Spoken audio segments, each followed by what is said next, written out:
Oke, selamat datang di Sosioinformatik dan Keprofesian pekan kedua. Di pekan ini kita akan melanjutkan pembahasan dari Bu Syofia dari pekan lalu.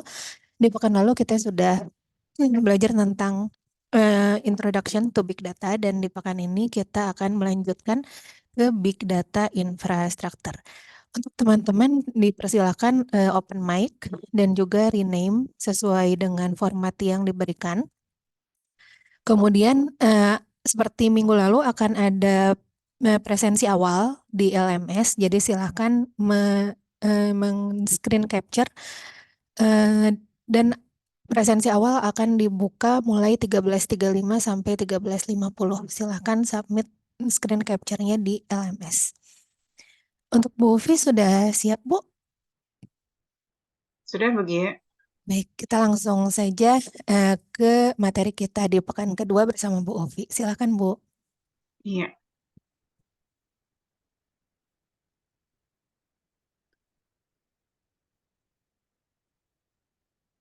baik ya. Bismillahirrahmanirrahim. Assalamualaikum warahmatullahi wabarakatuh. Terima kasih Bu Gia atas pembukaannya tadi. Insya Allah kita akan melanjutkan ya adik-adik semua untuk pembahasan mengenai big data gitu ya. Di pekan kemarin kita belajar mengenai pengenalan terhadap big data. Ya. Yang kedua ini adalah kita akan membahas tentang infrastruktur di dalam big data. Ya. Nah, kemudian pekan ke depan nanti insya Allah terakhir itu adalah tentang aplikasi big data. Hari ini pembahasan kita adalah mengenai kebutuhan gitu ya dari infrastruktur big data itu kenapa gitu ya. Kemudian apa yang dimaksud dengan infrastruktur big data dan bagaimana peran gitu ya big data, infrastruktur big data ini yang dikatakan sebagai enabler nanti gitu ya. Kemudian yang keempat adalah permasalahan apa yang terjadi yang banyak dialami gitu ya, di dalam ranah big data ini gitu ya. Permasalahan-permasalahan ini tentunya dikumpulkan dari pengalaman-pengalaman implementasi sebelumnya. Dan kemudian kita akan membahas juga tentang big data landscape gitu ya. Jadi apa itu big data landscape nanti kita coba bahas ya di hari ini. Kemudian contoh-contoh gitu ya infrastruktur big data untuk penyimpanan data gitu ya. Nah, jadi yang pertama kenapa gitu ya? Does big data need infrastructure? Apa yang dimaksud dengan infrastruktur ini gitu ya. Kenapa big data itu perlu gitu ya. Nah, karena big data ini sendiri adalah inti gitu ya dari arsitektur big data. Jadi sebutnya sebagai cornerstone gitu ya, big data arsitektur di mana kita dalam mengolah gitu ya, big data ini tentunya memerlukan tools yang tepat untuk yang pertama penyimpanan, ya. Kemudian yang kedua adalah pemrosesan, gitu ya. Dan yang ketiga adalah analisis. Gitu ya. Dan tiga hal ini memerlukan tentu saja tools yang tepat, ya, teknologi yang tepat, dan menjadi bagian yang sangat krusial gitu ya di project big data manapun. Nah, kemudian karena teknologi di dunia ini itu sangat bervariasi, ya, maka kita perlu dengan teliti gitu ya, kita ataupun nanti perusahaan gitu ya, company yang atau enterprise yang ingin mengimplementasikan big data, tentunya tidak ingin investasi yang dikeluarkan untuk teknologi big data itu akan menjadi cost semata gitu ya, atau menjadi sia-sia. Gitu. Inginnya adalah kalau namanya perusahaan bisnis gitu ya dan yang lainnya, tentunya menginginkan bahwa pengeluaran apapun itu haruslah bisa mendatangkan benefit gitu ya, dan juga keuntungan secara proses, keuntungan secara finansial juga gitu ya, dan keuntungan-keuntungan lainnya. Sehingga saat ini gitu ya, solusi untuk infrastruktur big data itu memang belum ada yang hanya satu gitu ya. There is no single go-to solution. Gitu ya. Karena apa? Karena setiap tahapan atau setiap task gitu ya, atau project big data bisa jadi dia akan memerlukan teknologi dan infrastruktur yang berbeda-beda. Cost-nya pun bisa jadi nanti akan berbeda-beda. Sehingga perlu gitu ya kita mempelajari tentang apa saja infrastruktur yang bisa mendukung big data ini, ya, bagaimana kelemahan dan kekurangannya, dan infrastruktur ini cocok untuk karakteristik proyek yang seperti apa. Nah, itu perlu kita atau juga selain data scientist nanti juga misalkan enterprise yang berkepentingan untuk mengimplementasikan big data itu mengetahui gitu ya dan mempelajari mengenai big data infrastructure ini. Nah, definisi dari infrastruktur big data menurut Tozi ya di tahun 2019 adalah melibatkan tools dan agent yang meng-collect data, yang mengumpulkan data. Itu yang pertama. Yang kedua adalah software system. Kemudian yang ketiga adalah physical storage media, gitu ya, yang menyimpan big data tersebut. Kemudian apakah cukup sampai di sana? Tidak cukup. Gitu ya. Harus ditambah dengan network. Network ini gunanya untuk apa? Ya, network ini untuk mentransfer data tadi, ya, pengolahan data itu tadi kan kita proses, mungkin kita akan import data, bisa juga nanti kita akan ekspor data, kemudian kita mengolah dan menganalisis data, kemudian mengirimkannya ke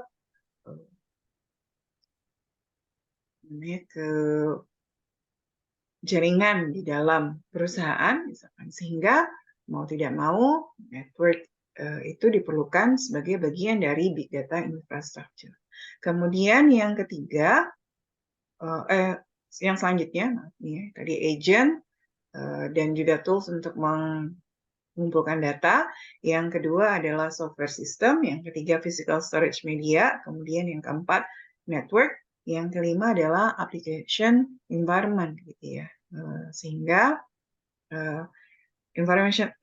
application environment ini dia akan menjadi host, gitu ya, tempat untuk kita meletakkan analytics tools, gitu ya, untuk menganalisis, gitu ya, dari big data itu tadi, serta tidak lupa sebagai bagian dari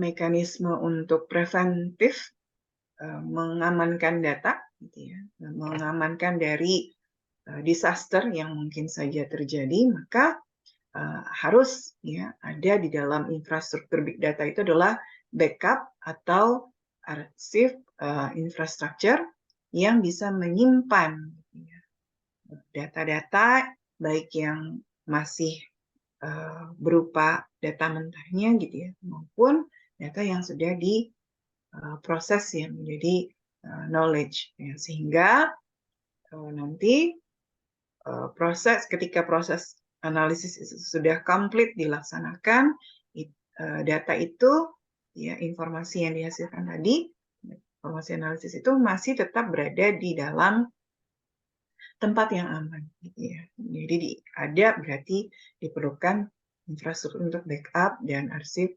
infrastruktur. Itu menurut Tozi ya di 2019. Jadi memang infrastruktur ini melibatkan semua aspek ya yang memungkinkan kita untuk menyimpan data, mengolah data, mengirimkan data sampai membackup data, memproses data dan membackup data ini itu sendiri. Nah, big data infrastruktur menurut Ozi itu di tahun 2019 itu tadi ya. Kemudian bagaimana gitu ya konsep bahwa big data ini untuk infrastrukturnya ini dia menjadi sebuah enabler yang memungkinkan terjadinya yang pertama gitu ya, memungkinkan big data teknologi itu sendiri untuk diimplementasikan. Nah, kemudian yang kedua, infrastruktur big data itu memungkinkan kita gitu ya untuk melakukan gitu ya big data operation dan big data analytics. Nah, kalau unsur-unsur tadi, kalau kita hanya punya sebagian unsur dari infrastruktur, kita hanya punya big data storage-nya saja, apakah kita bisa melakukan big data operation dan juga big data analytics? Tentunya tidak. Ya. Karena apa? Karena big data itu tidak sekedar hanya menyimpan data. Kita akan mengumpulkan data, menyimpan data, mengolah data, gitu ya, kemudian mengirimkan hasil pengolahan data tersebut, sehingga big data infrastructure secara keseluruhan ini dia akan menjadi sebuah enabler untuk big data operation dan juga big data analytics. Nah, contoh big data operation-nya misalkan query, kemudian juga ETL atau yang extract, transform, load untuk datanya, mengekstrak data, mentransformasi data dari bentuk yang masih raw gitu ya ke dalam bentuk yang diperlukan nanti untuk proses analisis, dan juga loading data untuk menyimpan gitu ya data, load data untuk proses selanjutnya. Kemudian juga operasi data yang lain yaitu sebagai crawling gitu ya untuk gathering data, collecting data. Bisa jadi nanti berupa tools gitu ya, bisa juga nanti berupa agent. Kemudian big data infrastructure sebagai enabler ini, gitu ya, tadi kan dia memungkinkan terjadinya kita melakukan operasi big data dan juga analisis big data. Nah, contoh big data analitik itu seperti apa? Contohnya adalah bagaimana kita memvisualisasikan big data itu sendiri, gitu ya, pola-pola mungkin yang bisa ditemukan gitu ya, ketika proses big data analytics divisualisasikan itu adalah bagian dari big data analytics. Atau yang kedua kita memining, mencari hidden knowledge, gitu ya, hidden information dari big data itu sendiri dengan tentunya berbagai teknik gitu ya, dan juga approach. Atau yang ketiga, big data analytics itu bisa berbasiskan statistik. Ya, nanti, nah, apakah nanti untuk mencari probabilitas gitu ya, untuk prediksi kelas data dan lain sebagainya. Ini big data sebagai infrastruktur. Nah, kemudian apa saja kenapa kita memerlukan big data infrastruktur dan permasalahan apa yang ada gitu ya di dalam big data sehingga kita memerlukan infrastruktur yang semakin baik gitu ya dan juga tentunya yang juga murah gitu ya. Selalu kan prinsip ekonomi itu dipakai di mana-mana gitu ya, bahkan di teknologi, penerapan teknologi, pemilihan teknologi juga seperti itu gitu ya. Tetap investasi pengeluaran gitu ya, itu akan dicari yang seminimal mungkin gitu ya, untuk mendapatkan hasil yang semaksimal mungkin. Nah,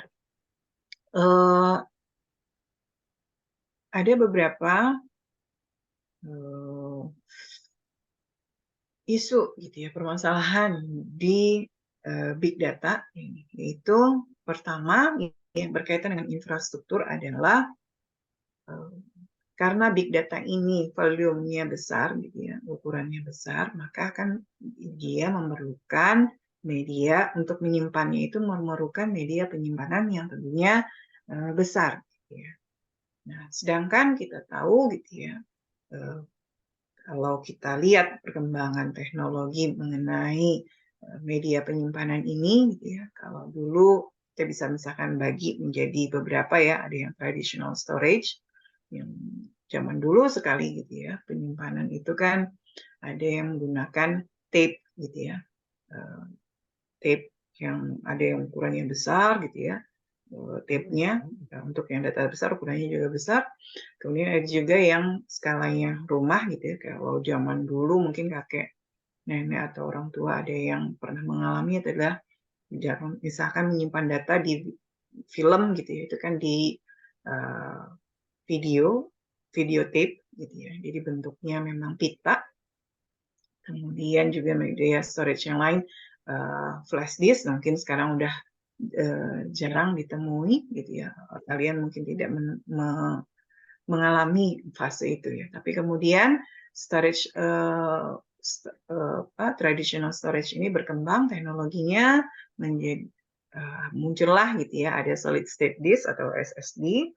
Kemudian ada lagi in memory data processing. Nah, ini bagaimana gitu ya perkembangan storage media yang kapasitasnya dulu kecil gitu ya, dan juga lambat ya untuk pengaksesannya. Kemudian akhirnya berkembang, kecepatannya bertambah besar. Namun gitu ya, kalau kita lihat kayak in memory data processing gitu ya, jadi ukuran memori misalkan untuk menyimpan data, tentunya ukuran memori ini kan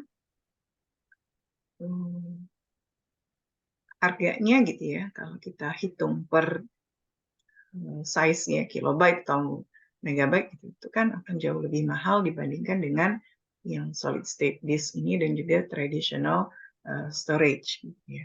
Nah, di sini ada permasalahan di big data itu, storage media yang low, kalaupun bertambah speed-nya itu cost-nya semakin besar. Kemudian ditambah lagi kedua masalahnya adalah ya, selain slow media storage, yang kedua adalah slow network connectivity. Jadi ya, network itu kan bagian dari infrastruktur di mana ya kita tahu bahwa ukuran data yang semakin besar itu tentunya akan memerlukan waktu pemrosesan juga yang semakin bertambah, dan juga kebutuhan akan bandwidth di dalam jaringan juga akan semakin bertambah. Solusinya gimana gitu ya untuk slow network connectivity ini? Itu kita harus mendesain ya, big data infrastrukturnya ini dalam kerangka ya kita sebut sebagai arsitektur big data infrastruktur gitu ya, di mana kita mendesain, kita merencanakan gitu ya, penggunaan ya, dari network-nya itu sendiri, ukuran data dan bandwidth-nya itu akan kita cari yang bisa meminimalkan amount of data transfer-nya. Gitu. Jadi cost input output-nya itu nanti juga akan dikurangi gitu ya, sehingga di dalam network ini proses ya transfer data sehingga slow network connectivity itu bisa reduce gitu ya ininya permasalahannya. Nah, kemudian permasalahan yang ketiga di previous big data itu adalah lack of scalability. Jadi scalabilitas ini kan berkaitan dengan bagaimana performance sistem nanti kalau datanya itu ditambah gitu, performance-nya dalam hal waktu, kemudian dalam hal waktu itu responnya, respon waktunya, penggunaan memori, dan lain sebagainya. Maka di permasalahan yang ketiga ini solusinya gimana gitu ya. Orang mulai memikirkan gimana agar big data ini tetap bisa berjalan ya dengan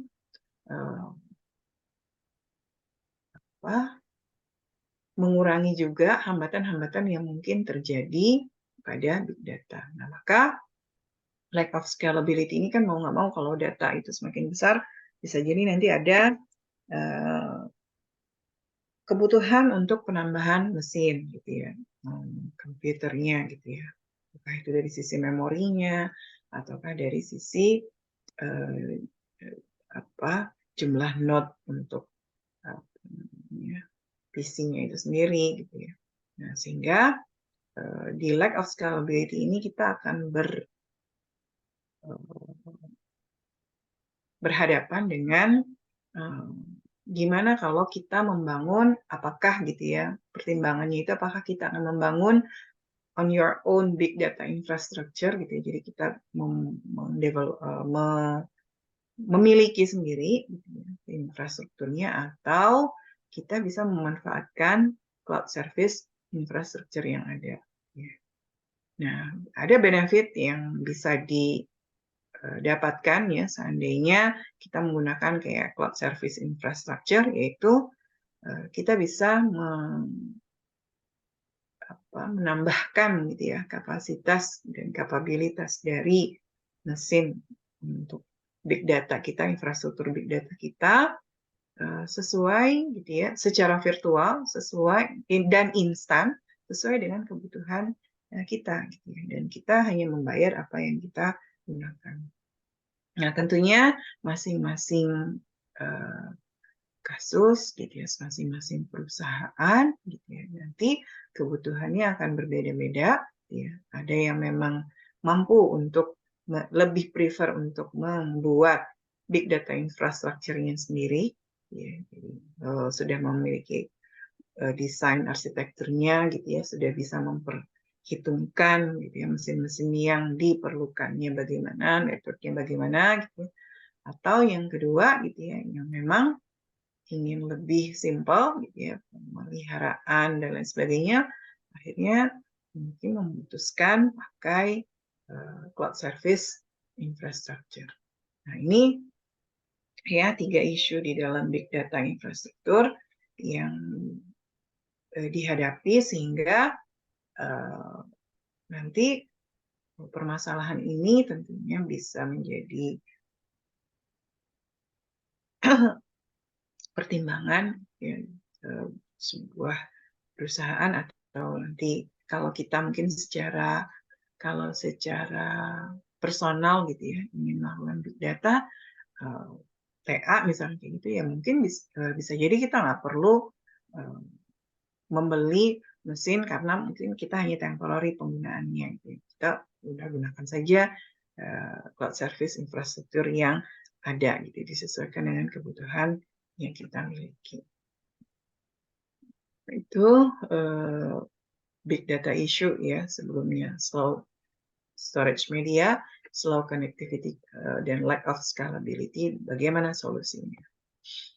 Nah, kemudian, kenapa kita memerlukan teknologi big data gitu ya? Kalau tadi infrastrukturnya, nah berarti infrastrukturnya kan sebenarnya tidak terlepas dengan teknologinya. Gitu ya. Karena apa? Karena kenapa kita memerlukan teknologi big data gitu ya? Karena kita kembali lagi ke definisi awal bahwa big data itu kan adalah collection of data gitu ya, yang ukurannya sangat besar dan kompleks karena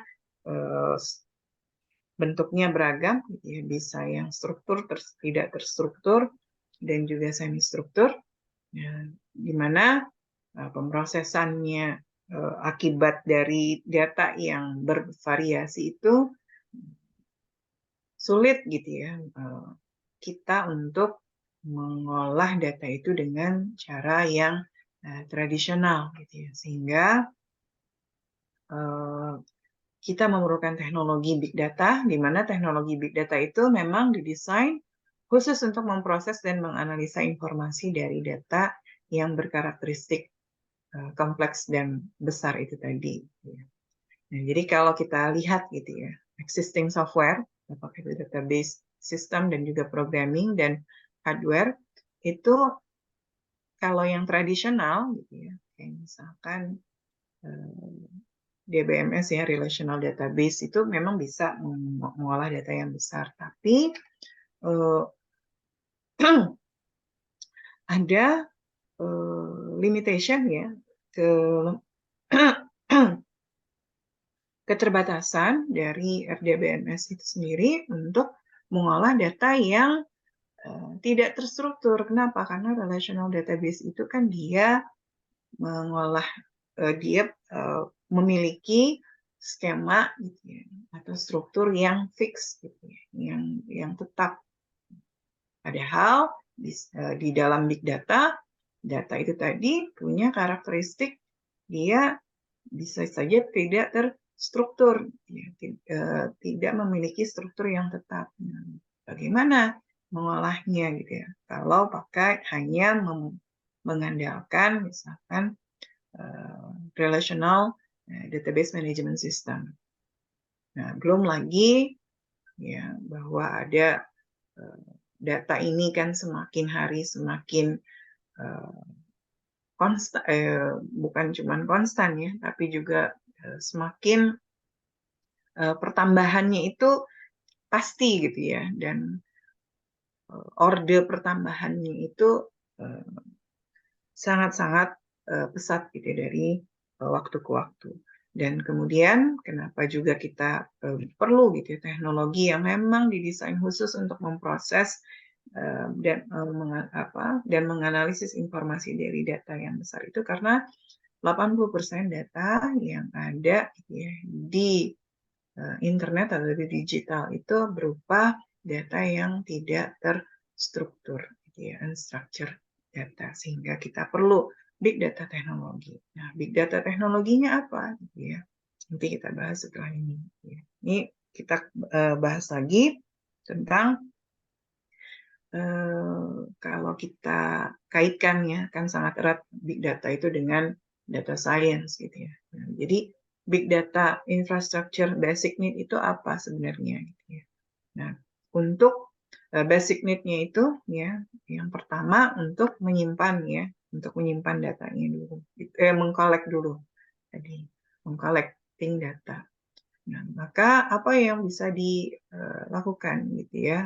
Apa saja gitu ya untuk collecting data itu, dari instrumentasi, dari logging, kan datanya itu bersumber bisa dari sensor, bisa dari external data, bisa dari konten yang di-generate oleh user. Nah, maka basic need to collect data gitu ya, dengan berbagai sumber ya, itu mau tidak mau memang ada gitu ya, harus dipenuhi gitu untuk big data ini. Bagaimana mengkolek datanya? Jadi nanti kita bisa menggunakan agent gitu ya, atau software tools gitu ya, untuk collect data. Misalkan bagaimana crawling data, kalau misalkan itu dari sosial media misalkan ya, atau datanya itu berupa data stream, apakah kita pakai misalnya nanti pakai Flume gitu, atau pakai Apache Flume atau yang lain, atau misalkan kita dari sensor, dari smart home gitu ya, kan ada berbagai macam sensor. Nah, bagaimana cara mengkolek datanya?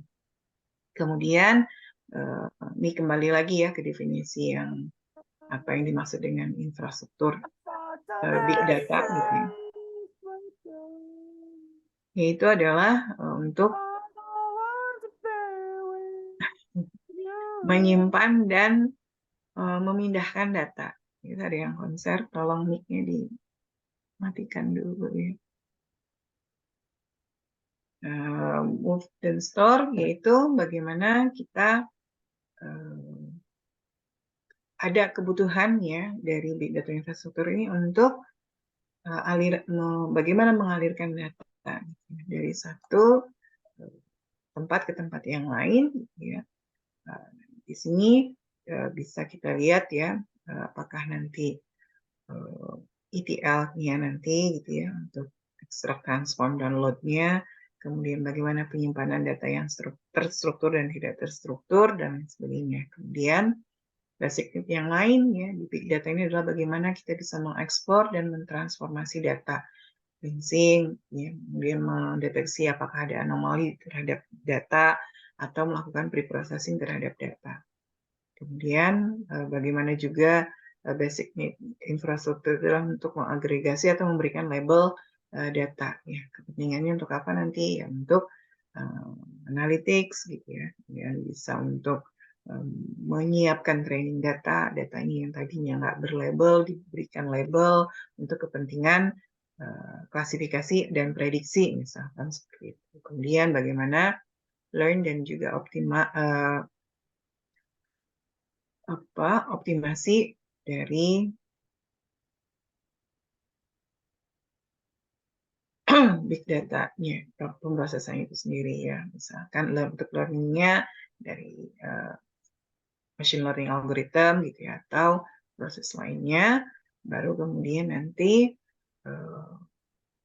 lanjut bisa dilakukan pemrosesan untuk AI-nya atau deep learning. Nah, ini big data infrastructure basic need. Kemudian ya, kalau kita lihat gitu ya, kita ingin tahu nih apa saja sebenarnya big data infrastructure yang ada di dunia ini, kategorinya apa saja. Nah, kita bisa ya mengacu pada salah satu ini ya orang yang memang berdedikasi mengumpulkan berbagai informasi terkait dengan infrastruktur big data dan juga ekosistem dari big data itu adalah disebutnya big data, awalnya dia big data landscape ya. Pertamanya itu diperkenalkan oleh si Matt, ini salah tulis ya, Matt Turk ya, dan si Vanzelis di tahun 2012. Terakhir yang sudah rilis itu di 2023, harusnya di 2024 ini dia sudah ini ya merilis yang terbaru. Nah, namun saya tunggu tuh sampai kemarin tuh belum ini ya, belum dipublish, karena kalau yang tahun lalu itu 5 Januari dia udah publish, yang sekarang itu belum, di 2004 dia belum. Nah, si Matt ini adalah dia data enthusiast ya, dia memang passionnya mengenai data, dan juga temennya gitu ya, si Vanzelis itu mereka tuh ingin mempublikasikan gitu ya apa saja gitu ya teknologi di dalam big data dan infrastrukturnya, di mana mereka terinspirasi dari Luma Display at Tech Landscape gitu ya, di mana yang si Luma ini mereka mempublish chart dari big data ekosistem. Nah, kemudian mereka si Matt sama si Von ini akhirnya menyusun sendiri mengenai big data landscape. Gunanya untuk apa gitu ya? Jadi secara visual kita bisa melihat gitu ya, bagaimana grup-grup perusahaan ya dari kategori-kategori yang sudah disusun gitu ya oleh Matt ini, sehingga kita bisa melihat bagaimana perkembangan ya, ekosistem dari big data di seluruh dunia. Gitu. Kita bisa bandingkan ya, di 2012, 2013 sampai 2023 gitu ya. Nah, sehingga awalnya mereka hanya untuk karena memang suka gitu ya mengumpulkannya, dua sekawan ini akhirnya memutuskan ya kayaknya bermanfaat nih big data landscape ini kalau di open gitu ya secara publik. Ini di rilisnya di mana, di blognya ya, dan itu sifatnya open source, kita boleh akses. Nah, nanti lihat aja, bisa juga nanti follow ininya Twitternya Matt ya. Matt bilang harusnya gitu ya tahun 2024 penyusunan kalau dulu disebutnya big data ya, kalau sekarang dia sebutnya sebagai machine learning, kemudian A-nya itu analitik kalau nggak salah ya, kemudian D-nya itu adalah apa namanya data gitu ya, AI gitu ya, ML, AI, machine learning, AI, dan data. Nah, ini kita bisa lihat ya infrastrukturnya gitu ya. Jadi big data landscape-nya. Apa saja infrastruktur yang ada gitu ya. Di tahun 2012 itu kita lihat nih pemainnya masih sedikit, dalam satu page dia bisa cukup gitu ya memuat semuanya. Kalau infrastrukturnya untuk data ya, untuk storing data itu ada NoSQL atau NewSQL database, dulu ada BASO, kemudian ada VaultDB, ada DroneScale, ada Couchbase, ya, kemudian MemSQL, ada DataStax, ada Tgens, kemudian yang berkaitan dengan ininya ya, arsitektur Hadoop related gitu, itu ada yang Cloudera, kemudian ada Hortonworks, ada MapR, ada Mortar, ZetaCert, InfoChips, dan seterusnya. Nah, kemudian dia bedakan ada yang base-nya NoSQL, ya, ada yang MPP database, kemudian ada untuk crowdsourcing, ada cluster service, security storage, dan lain sebagainya.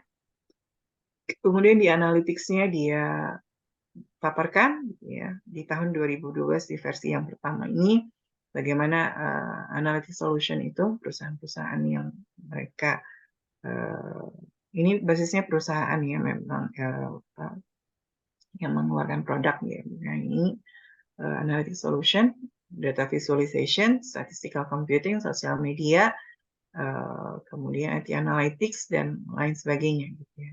Nah, application-nya, data source-nya, cross infrastructure dan analytics. Nah, ini 2012.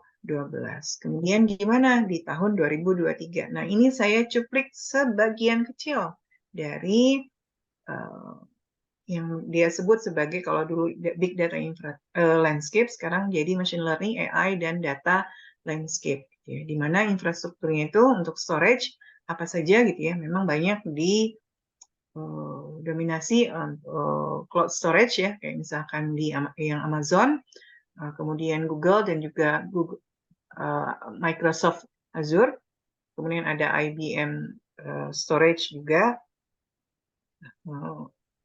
WK dan lain sebagainya. Kemudian ada MPB database, itu ada Teradata, Excel, dan sebagainya. Dan ada yang data lake atau data lake house. Kemudian ada data warehouse, ya, kayak data lake itu kayak Google Cloud, ya, AWS, IBM, ada Cloudera, gitu ya.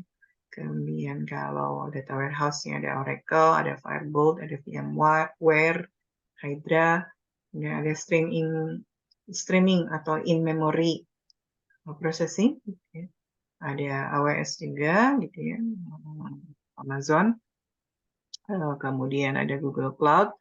Google Cloud-nya lebih detailnya nanti bisa kalian lihat lagi, gitu ya. Nah, ini hanya sebagian kecil yang paling atas kiri gitu ya, dari medfirstmark.com. Nanti bisa ini ya, dikunjungi detailnya. Ya, nah jadi untuk interaktif landscape-nya, jadi kalian mudah gitu untuk melihat bukan cuma PDF-nya tapi interaktif. Kalian bisa gerak sendiri, lihat di Zoom gitu ya, mana saja produk-produk dari related data ya landscape ini.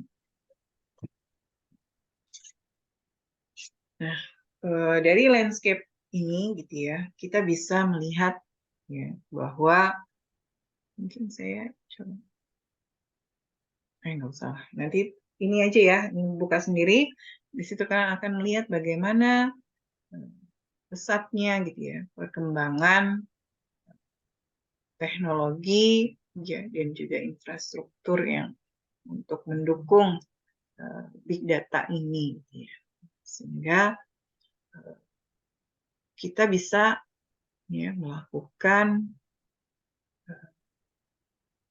studi gitu ya, membandingkan mana ya, dari produk-produk itu yang sekiranya cocok gitu ya, untuk diimplementasikan di lingkungan kita gitu ya, misalkan sesuai dengan kebutuhan misalkan di perusahaan atau misalkan kepentingan pribadi dan sebagainya. Nah, ini yang pertama tentang ini ya, landscape ini ya. Selanjutnya kita akan membahas ya beberapa detail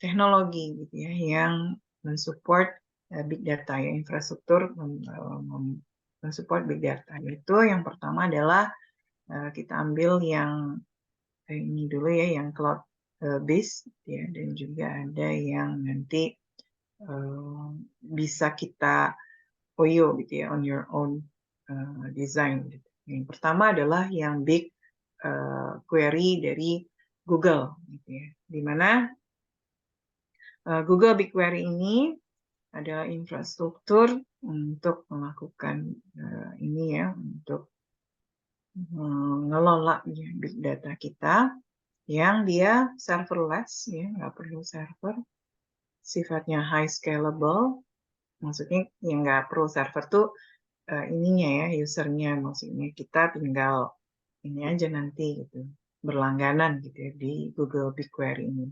Kemudian high scalable, ya, memang bisa menangani data yang sangat besar, and cost effective multi-cloud data warehouse designed for business agility.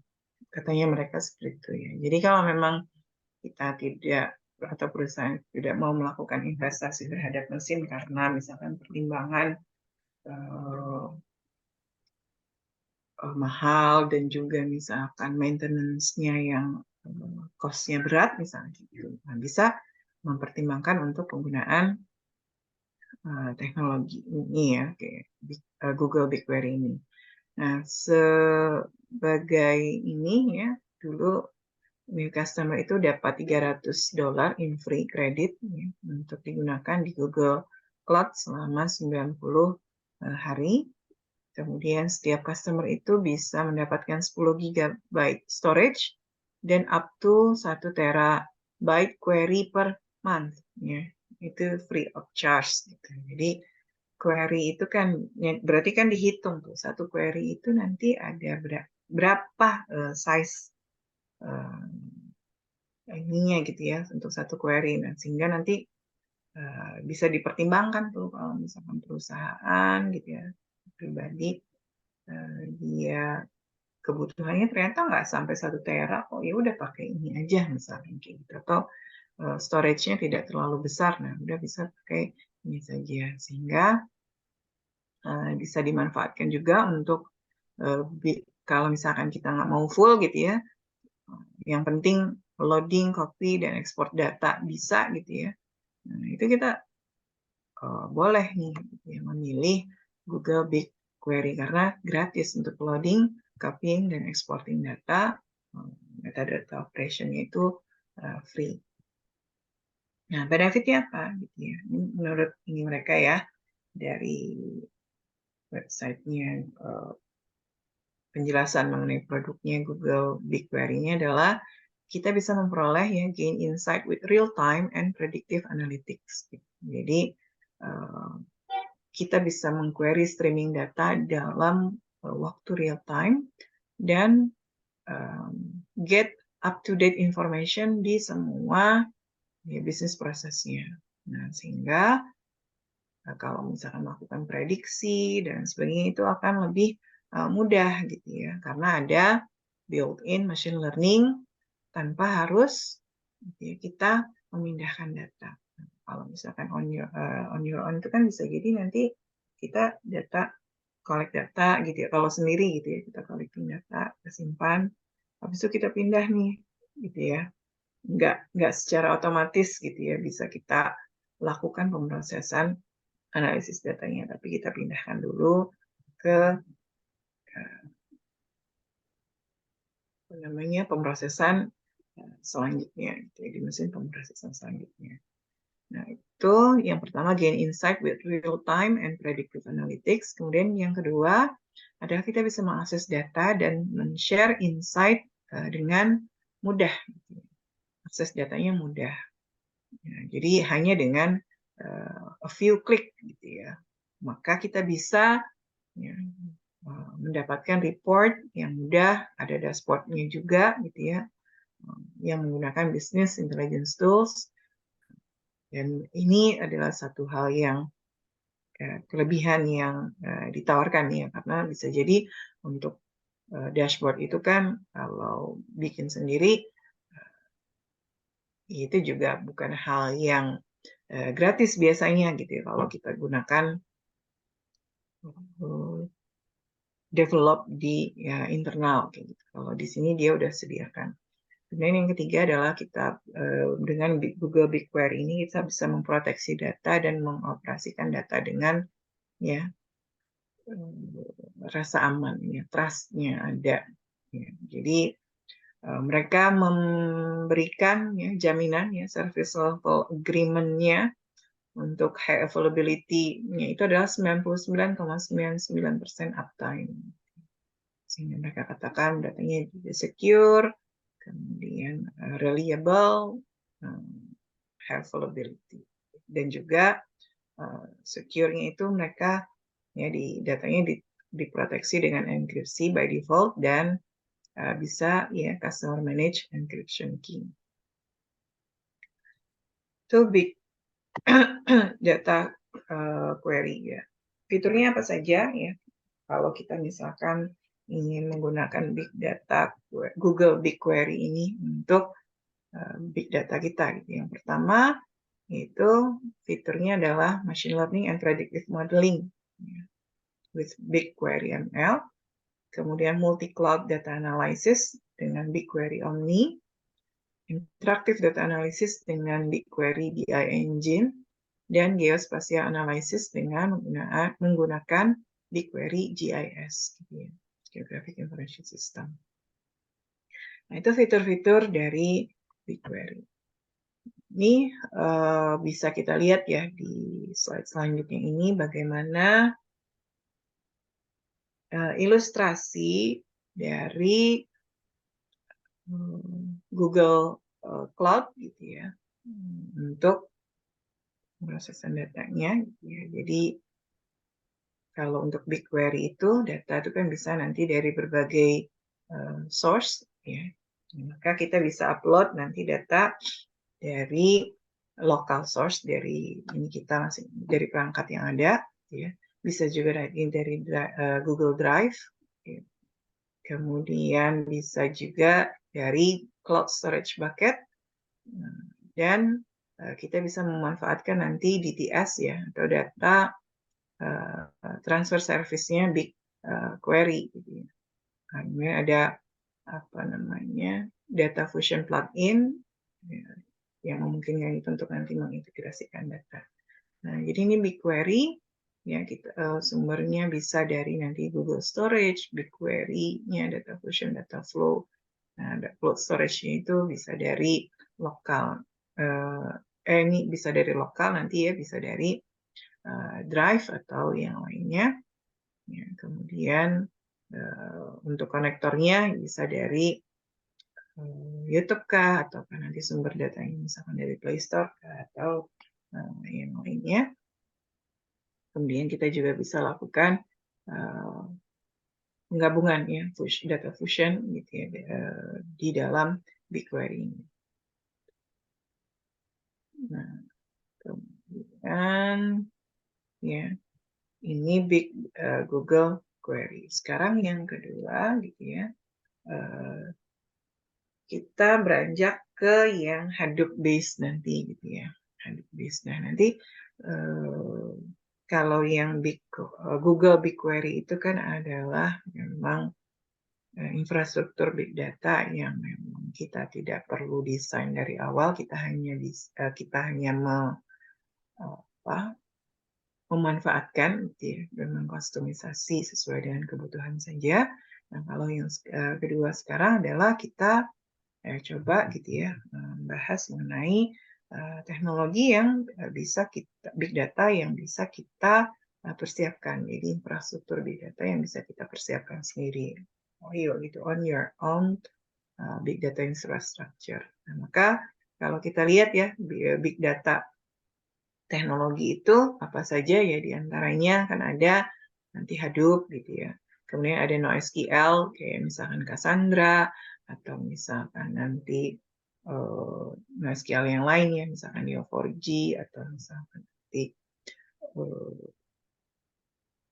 namanya HBase atau nanti database atau management system yang NoSQL lainnya ya, kayak Redis atau lain-lain. Kemudian ada lagi juga teknologi big data itu yang Apache Kafka, ada Hang, ada Tableau, ada Splunk, ada R language gitu ya, nanti untuk programming language-nya, ya ada Apache Spark nanti untuk diantaranya kita bisa melakukan machine learning ini ya, menjalankan machine learning task gitu ya di Apache Spark ini. Kemudian ada Presto, ada Elasticsearch, ada MongoDB untuk NoSQL database-nya dan lain sebagainya.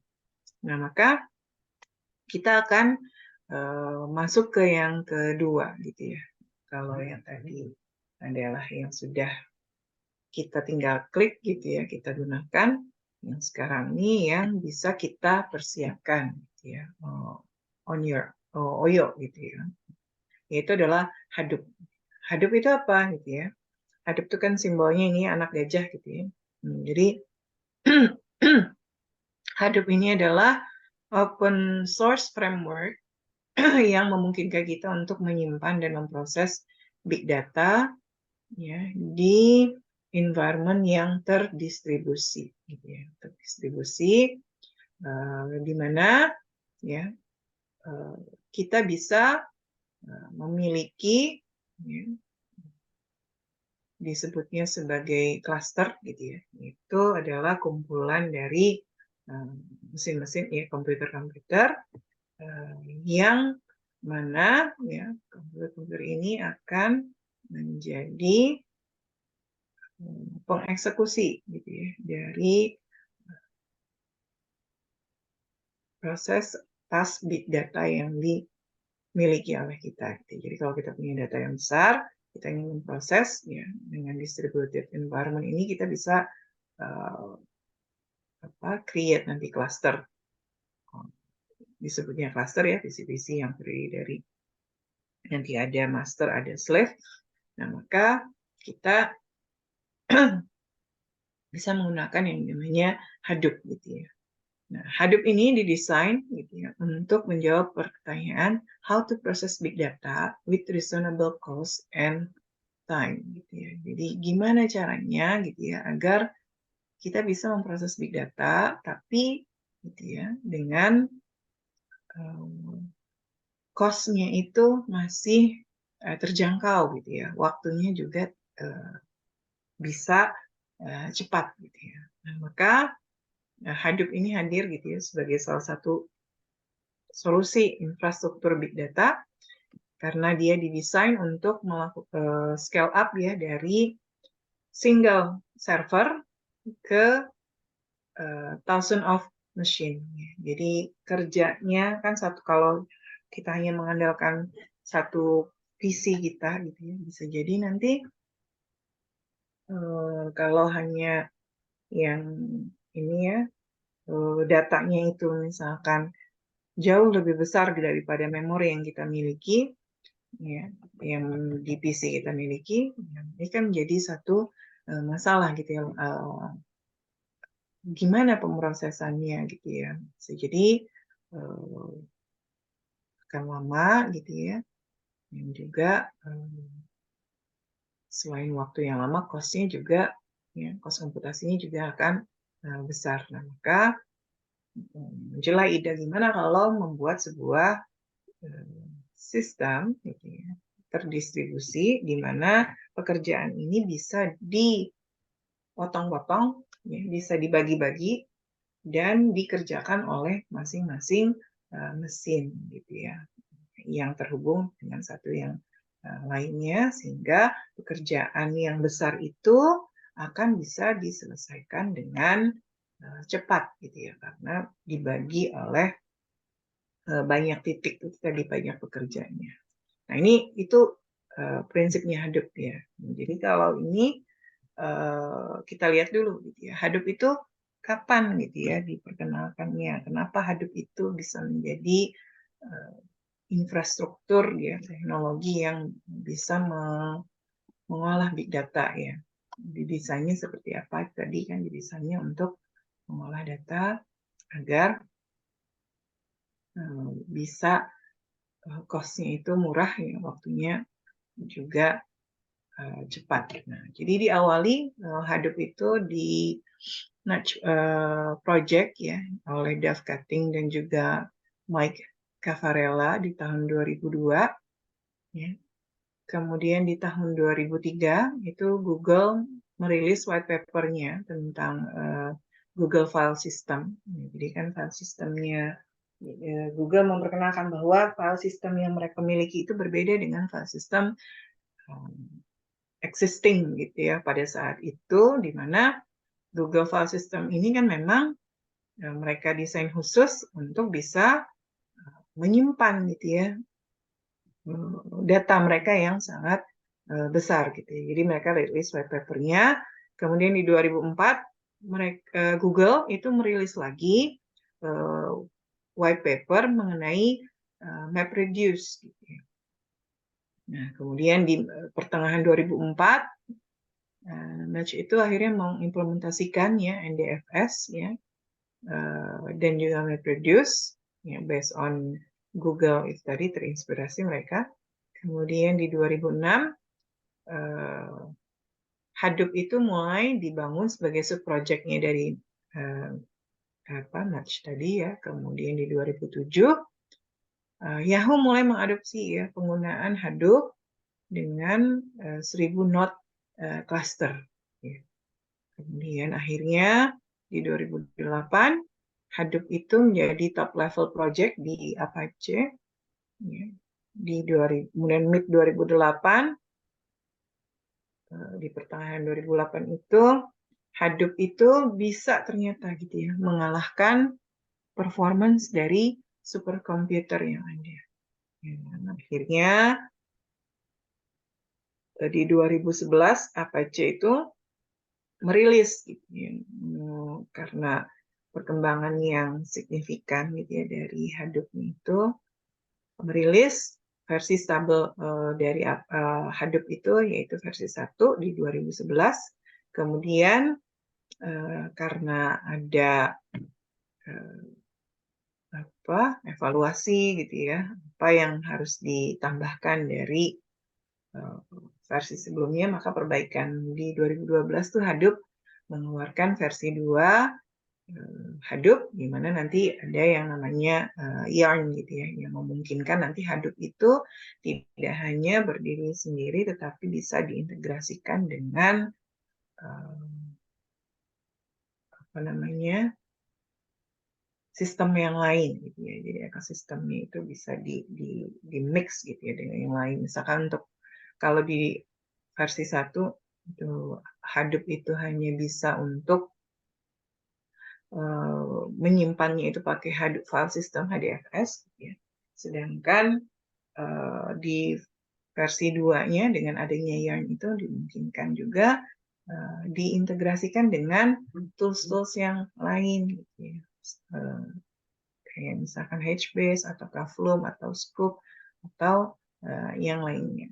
Ini kemudian di 2017 Hadoop versi 3 itu dirilis, kemudian di 2020 yang terbaru itu Hadoop 3.1.13 ya sebagai latest version of Hadoop.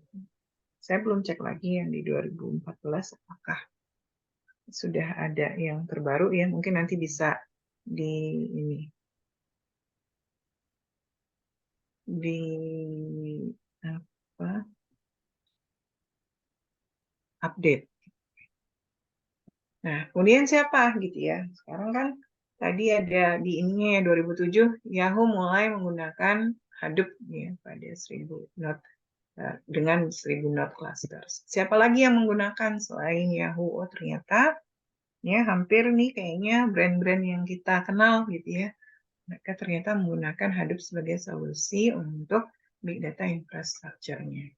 Ya, ada Yahoo, ada Amazon, kemudian ada Facebook, ada Adobe, ada Spotify, ada LinkedIn, Twitter, IBM, dan juga eBay.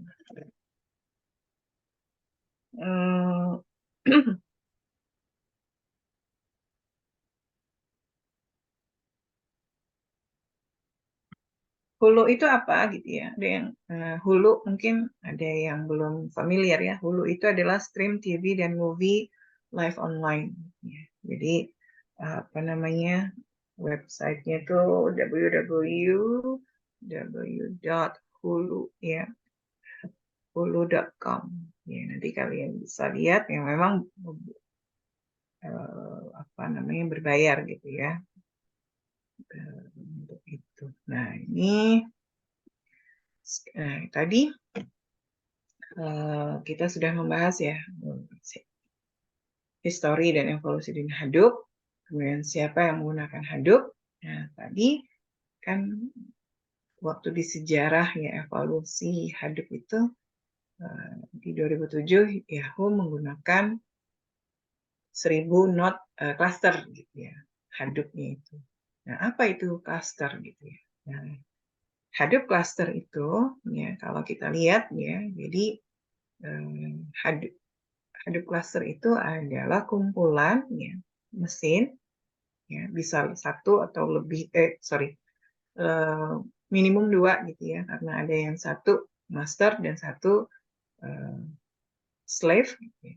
Atau lebih gitu ya yang saling atau lebih dari satu slave yang nanti yang terhubung yang mana nanti dia bisa mengerjakan tadi tugas-tugas big data yang dibagi menjadi kecil-kecil itu ya, yang dikoordinasikan nanti oleh master node-nya ya, sehingga task dari big data itu akan bisa terselesaikan ya, dengan cepat. Nah, gambarannya seperti ini. Ini ada misalkan nanti ada satu master, ada secondary master, kemudian punya slave ya, terdiri dari sejumlah komputer di mana mode-nya si Hadoop ini bisa kita setting ya di standalone atau local mode. Jadi kita kan punya PC, bisa nggak kita membuat PC kita ini jadi beberapa apa? Jadi Hadoop cluster bisa nggak bisa jawabannya gitu ya. Mungkin bukan hanya secara fisik yang ini ya, tapi kalau mode-nya nanti ada yang di standalone lokal dan juga pseudo distributed mode, kita bisa gitu ya mengimplementasikan atau memang yang benar-benar PC-nya banyak gitu ya. Master ada yang sebagai master, ada yang sebagai slave gitu ya. Ini mode cluster di Hadoop ada standalone, pseudo distributed mode dan ada multi-node cluster mode. Nah, kemudian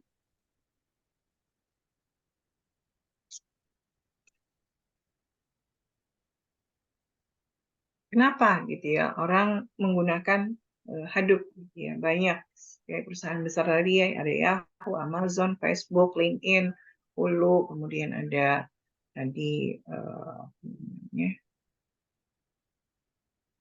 perusahaan-perusahaan lainnya yang ini ya kayak eBay gitu yang populer. Kenapa mereka menggunakan Hadoop? Ternyata karena Hadoop ini memiliki banyak keuntungan gitu ya. Yang pertama performance gitu ya. Performansinya teruji gitu ya, bisa untuk menangani data yang besar dengan tangguh gitu ya. Kemudian yang kedua adalah scalable. Ya, memang bisa gitu ya kalau kebutuhan datanya meningkat atau ingin ditingkatkan lagi performance ininya ya bisa ditingkatkan penambahan klasternya gitu ya atau penambahan kapasitas dari memori di klasternya gitu ya tergantung nanti kebutuhannya seperti apa. Kemudian yang ketiga adalah data locality data yang memang bisa dikelola gitu ya di setiap klasternya. Kemudian support multiple language. Selanjutnya skema independen gitu ya. Jadi nggak dia fleksibel skemanya. Kemudian open source, fault tolerance. Karena apa? Karena nanti kalau terjadi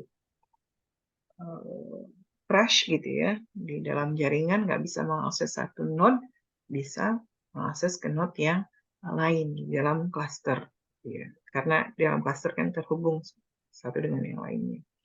Kemudian arsitekturnya adalah share nothing, kemudian punya high throughput dan juga low latency, serta cost efektif.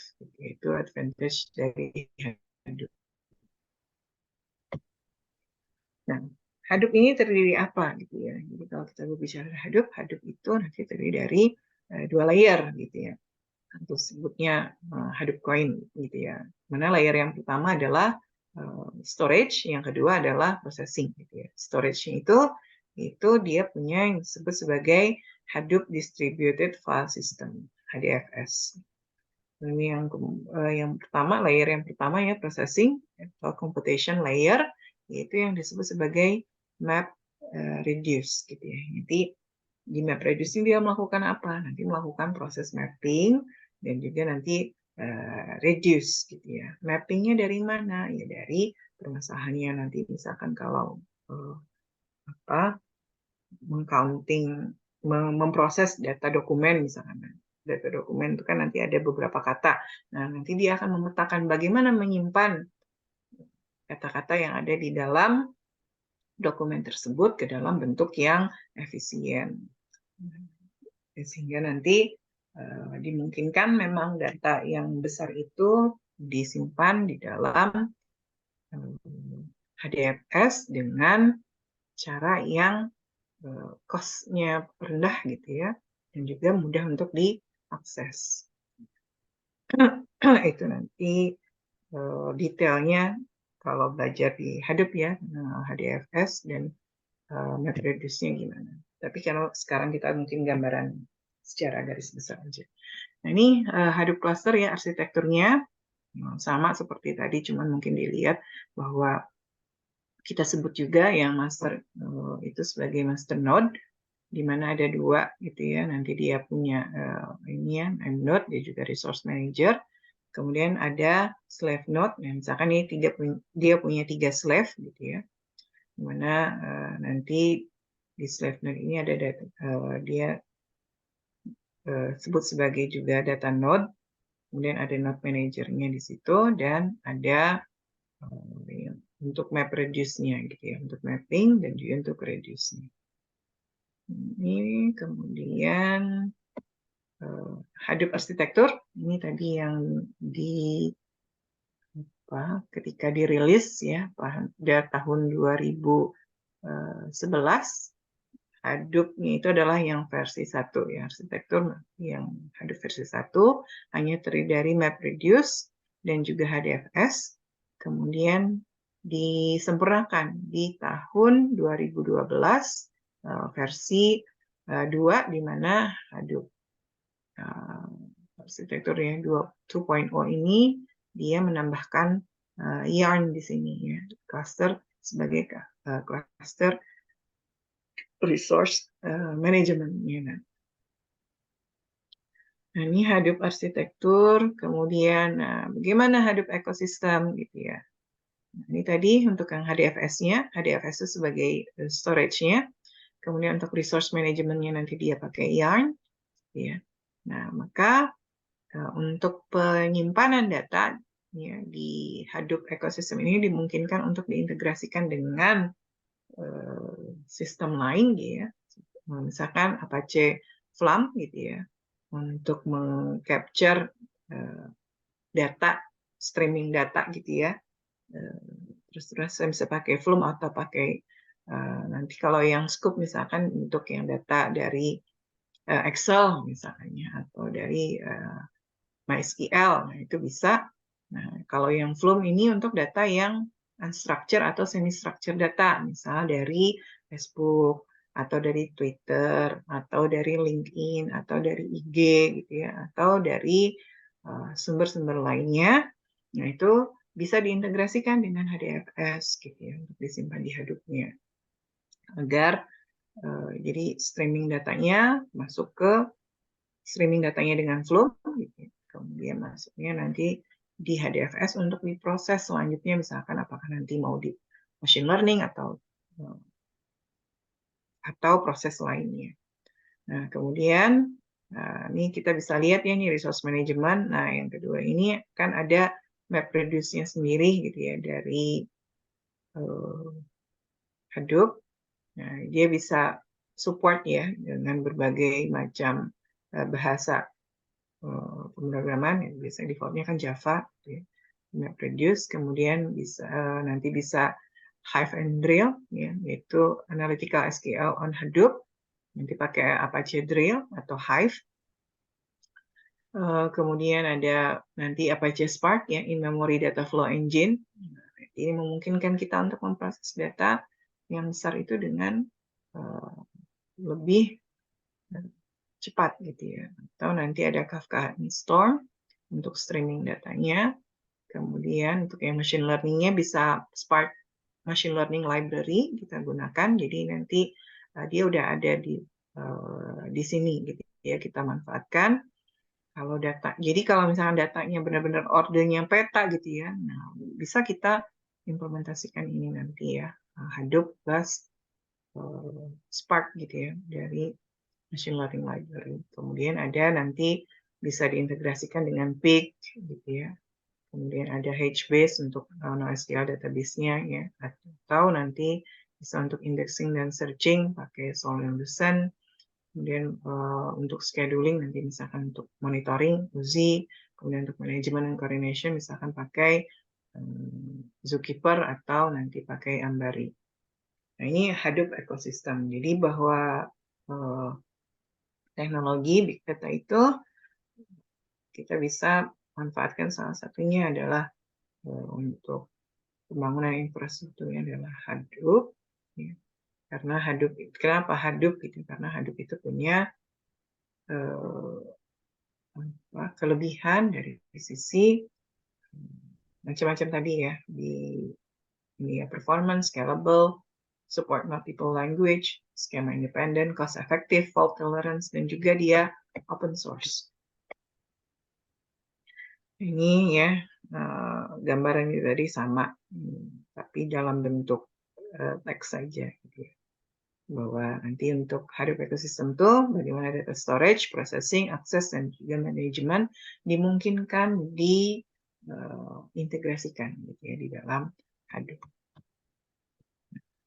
Kapan gitu ya kita bisa menggunakan Hadoop gitu ya. Hadoop gitu ya would be good choice for indexing log file, atau nanti kita bisa untuk mensorting misalkan data yang sangat banyak, atau melakukan Hadoop image analysis, atau melakukan SEO, search engine optimization, atau melakukan analytics. Nah, tapi dia would be poor choice for, nah contohnya kalau menghitung yang komputasi pi sampai dengan 1 juta digit, atau misalkan calculating Fibonacci sequence, atau untuk mereplace gitu ya RDBMS, nah itu kan bukan peruntukannya. Nah, jadi kita harus bijak ya ketika memilih ya infrastruktur big data, mana yang akan kita pertimbangkan, apakah mau pakai Hadoop atau pakai yang lain gitu ya. Atau mungkin bisa jadi punya kita itu bisa ditangani pada ini biasa gitu ya, mesin biasa, nggak perlu infrastruktur big data karena memang datanya tidak besar misalnya gitu. Nah itu tentunya harus kita memiliki kemampuan untuk menganalisis itu.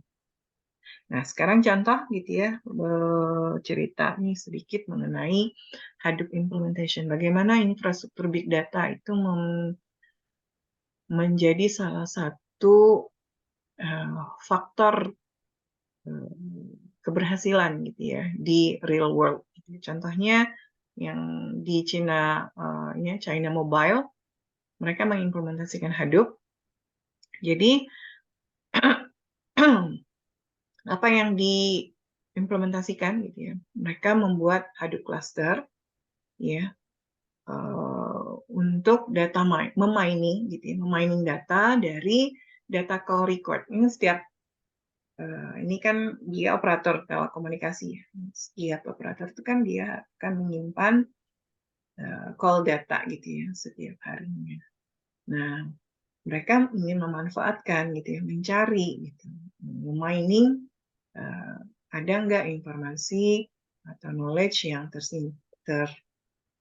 tersembunyi gitu ya, yang bisa mereka gali, mereka bisa mining dari data record tersebut gitu ya, di mana jumlah data recordnya itu 5 sampai 8 terabyte setiap hari gitu ya.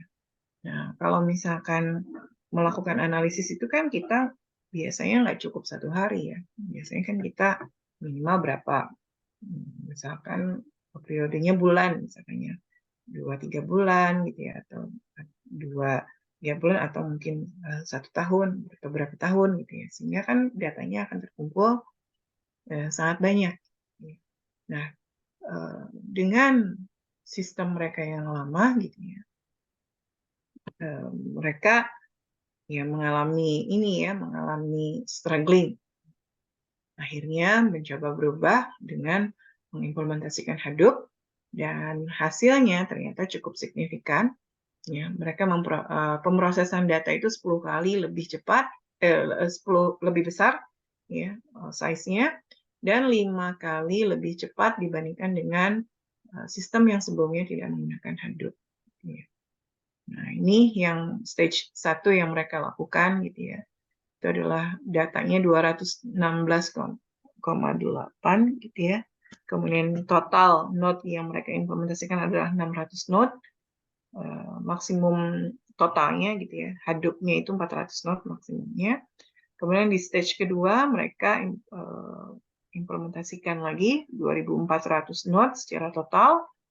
Dan stage ketiga itu mereka mengimplementasikan 21.000 total gitu ya, node ya, sehingga ada gitu ya didapatkan keberhasilan seperti ini tadi ya, bahwa mereka bisa melakukan data mining dari call data record tersebut 10 times more data and 5 times faster than old system which previously not using Hadoop. Nah, kemudian yang kedua adalah implementasi Hadoop di New York Times. Ya. New York Times ini kan adalah ini berita gitu ya, penyedia berita yang besar. Ya. Jadi ada online-nya, ada offline-nya. Nah, New York Times ini mereka mengkonversi semua artikelnya itu gitu ya. Kan yang sebelum zaman, kan sudah berdirinya sejak lama gitu ya. Tentunya kan mereka punya arsip papernya gitu ya, dan juga untuk yang lain dari tahun-tahun sebelum mereka mengimplementasikan web page ya untuk news mereka gitu ya. Nah, maka mereka melakukan gitu ya, agar datanya juga bisa diakses untuk berita yang sudah lama, mengkonversi semua artikel dari tahun nih 1851, mereka percobaan dari situ ya, 1851 sampai 1922 menjadi web format di mana ukuran awalnya itu adalah 11 juta image ya, atau setara dengan 4 tera sampai 1,5 terabyte PDF. Dan ternyata gitu ya, konversi ini gitu ya bisa dilakukan hanya oleh one person within 24 hours. Ya, jadi hanya 24 jam on 100 instance Amazon EC2 gitu ya, EC2. Nah, ini gimana gitu ya mereka melakukannya. Nah, gambarannya seperti ini gitu ya. Jadi mereka punya topik, ada di partisi, kemudian setiap artikel yang terpublish sampai 1851 itu akan dirubah tadi gitu ya, menjadi web formatnya. Pakai apa? Mereka pakai Kafka gitu ya. Nah, ini sehingga dapatlah gitu ya format yang tadinya image gitu ya menjadi web format. Ini kan bukan sesuatu hal yang sulit. Bayangkan kalau hanya kalau manual mah udah pasti ya akan sangat lama ya text time. Kalau yang konversi ini aja gitu ya, pakai scripting aja, mungkin akan lebih lama, jauh lebih lama dibandingkan hanya 24 jam itu.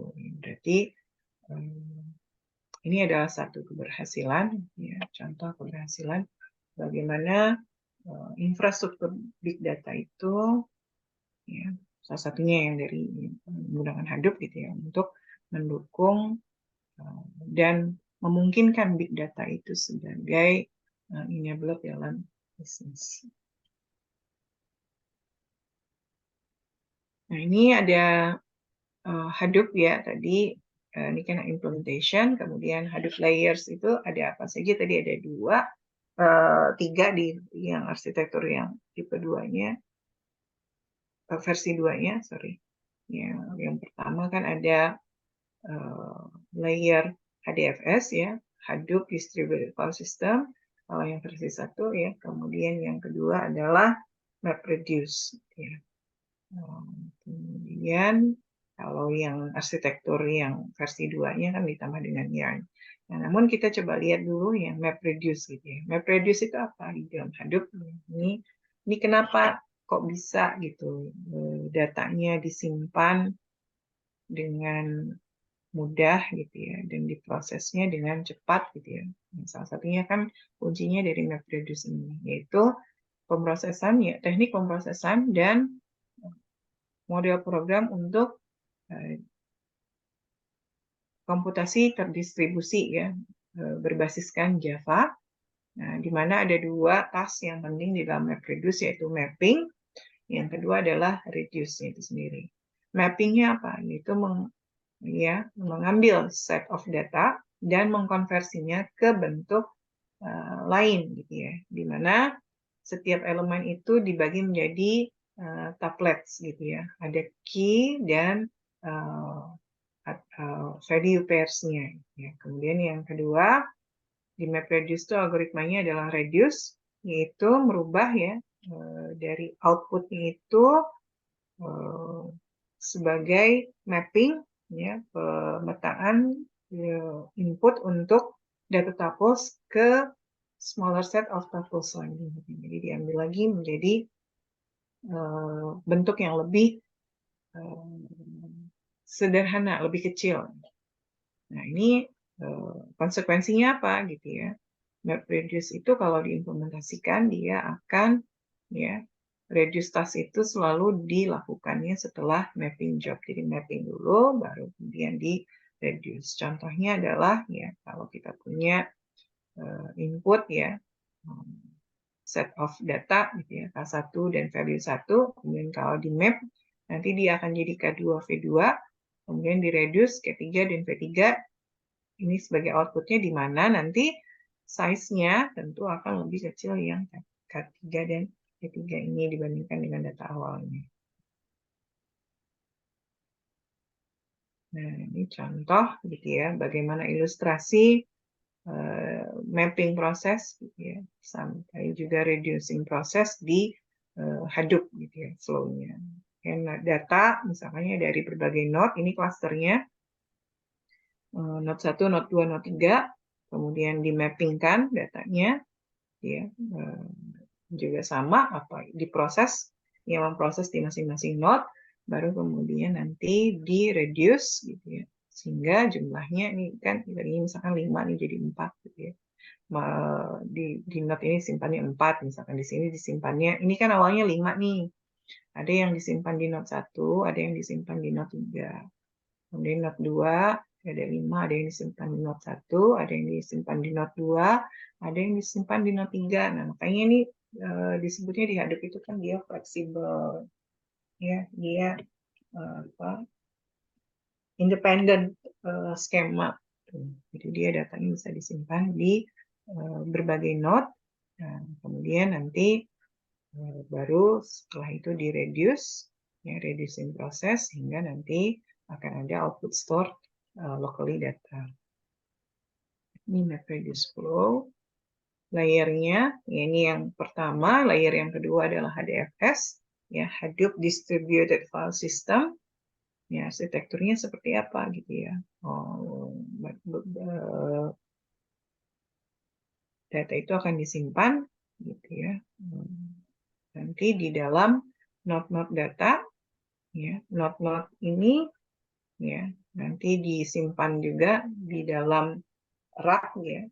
Jadi Hadoop juga akan ada pengaturan rak-rak untuk data, dan di Hadoop itu kan data akan untuk mencapai kondisi data itu akan selalu available, maka di Hadoop itu ada yang namanya replikasi data gitu ya. Mengcopy data awal yang disimpan di node-node yang berbeda. Ya. Gunanya untuk apa? Seandainya terjadi kerusakan akses gitu ya di satu node, ya, data itu tetap bisa diberikan kepada user atau klien melalui node yang lainnya. Tuh, ini HDFS ini ya. Layernya arsitektur HDFS secara umum. HDFS feature-nya apa ya? Untuk file system Hadoop distributed ini, dia cocok untuk distributed storage dan processing. Kemudian Hadoop itu dia akan menyediakan ya command interface untuk berinteraksi dengan HDFS-nya. Kemudian ada built-in server dari Nemnode dan data node yang memudahkan user untuk mengecek bagaimana status dari klasternya. Jadi di dalam cluster pun kan nanti dia akan ada komunikasi antara satu node dengan node yang lain. Jadi mengirimkan heartbeat message gitu ya. Jadi setiap berapa detik gitu ya, untuk memastikan bahwa memberikan informasi gitu ya, bahwa I'm alive gitu ya, node-nya itu masih aktif. Itu. Kemudian fitur lain dari HDFS adalah kita bisa melakukan streaming akses ke file sistem datanya, dan HDFS ini memungkinkan kita untuk mengakses gitu ya file permission dan juga authentication. Ya, ini untuk security-nya. Ini kayaknya saya sampaikan lagi ya secara ini. Hadoop runs code ya across cluster of computer.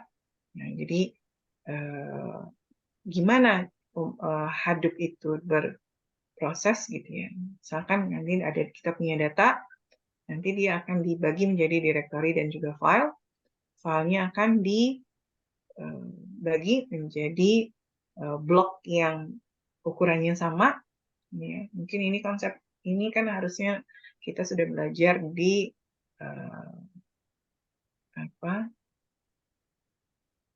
SBD ya, sistem basis data, dan juga di operating system ya mengenai file system itu. Ya, itu hanya sedikit ya merefresh. Jadi kalau di Hadoop, file itu nanti dibagi menjadi uniform size block, ukurannya adalah defaultnya 128 dan juga 64. Baru kemudian file ini didistribusikan ya ke cluster-cluster node untuk pemrosesan lebih lanjut. Ya. Kemudian blok itu akan direplikasi tadi, disimpan ke node-node yang berbeda. Nah, kemudian untuk memastikan bahwa datanya itu tidak ada yang korup, ya, tidak ada yang rusak, maka akan ada checking, gitu ya. Bagaimana datanya, gitu ya, apakah sudah dieksekusi dengan benar atau tidak.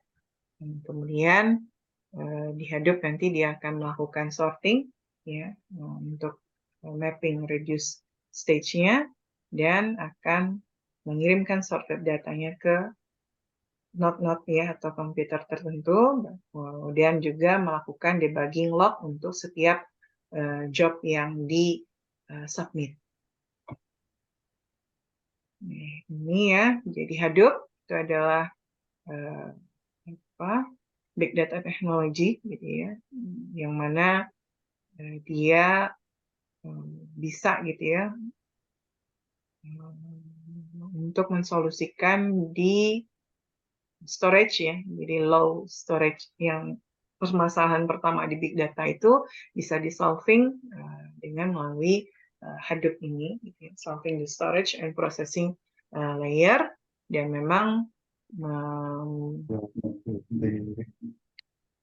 Hadoop ini dia memegang peranan yang penting, gitu ya, secara dia bisa secara teknikal mampu menangani data yang kompleks, gitu ya, dan juga cost-nya itu tadi, gitu ya, di open source, cost-nya untuk mudah disesuaikan dengan kebutuhan masing-masing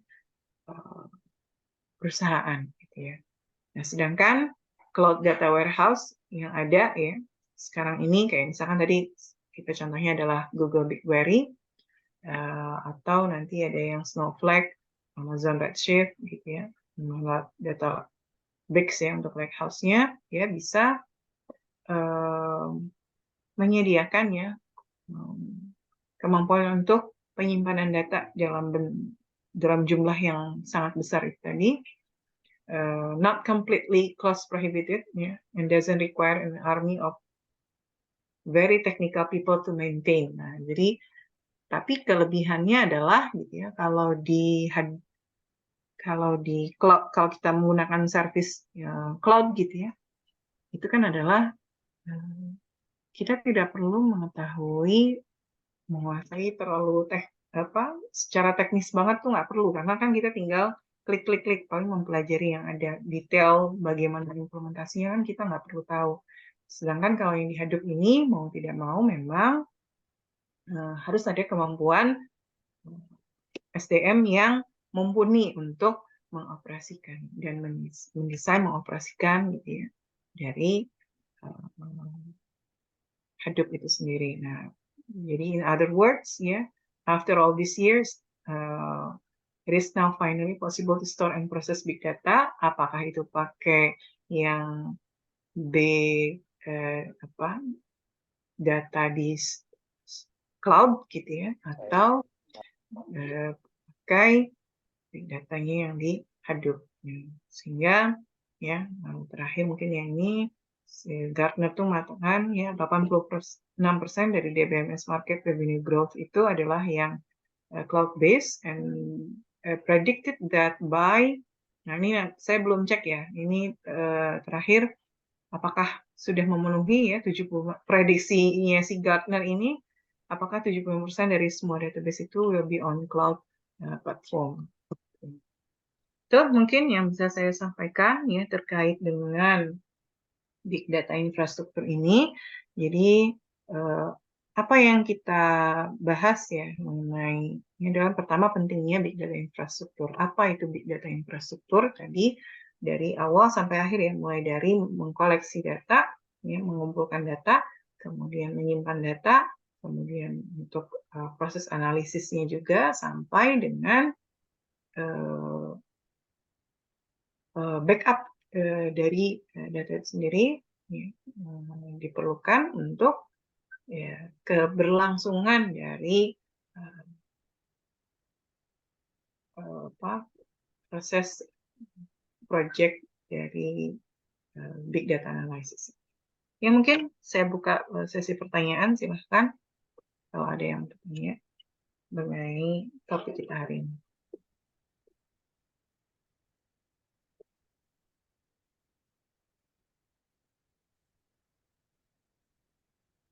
Saya lihat ya, boleh raise hand atau di ini. Adakah langkah-langkah umum ya big data? Sorry,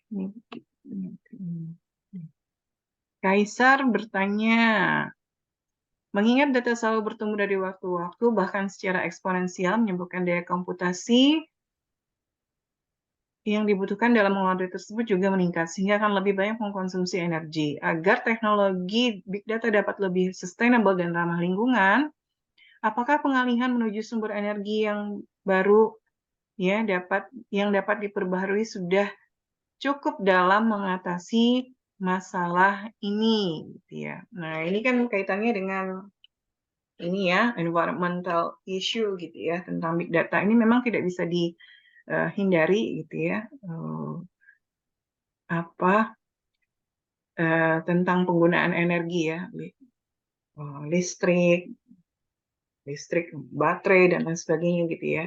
Nah, ini apa namanya?